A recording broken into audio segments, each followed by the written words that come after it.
Welcome to Rick Snider's Washington, where you get the whole story. So please like, share, subscribe, and comment.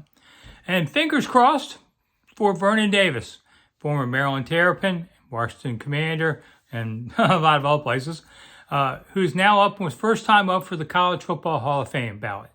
Now, there's more than 100 players up there. It's not going to be easy to get in. But if people ask me who is one of my favorite players of the 47 years been doing this, Vernon's in my top 5. Absolutely. Probably because I covered him at Maryland and over at, I don't know, were they the Redskins back then or Commanders, one or the other.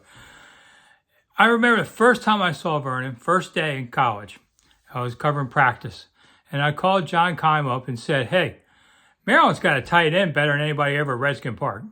And I wasn't lying. And he made me, made it out where I was true because he became a first round pick. In the NFL. He's played San Francisco, and he finished his career in Washington. Finished with 583 catches, 7,500 yards, 63 touchdowns, tight end. I mean, he was just great. Watching him practice against Sean Merriman at Maryland, man, that was, both of them ended up being first round picks. Merriman was a year older. They were awesome, to go. I saw Merriman's young son has been offered a scholarship with the Terp, so. Steve Blake's boy's going to be there, but this is really making me feel old, guys. But, Vernon's a D.C. native, went to high school here. He's a true local. And what I really like about Vernon, too, is he saw beyond the goalpost in life and has done a lot of really interesting things, being in the movies and just planning.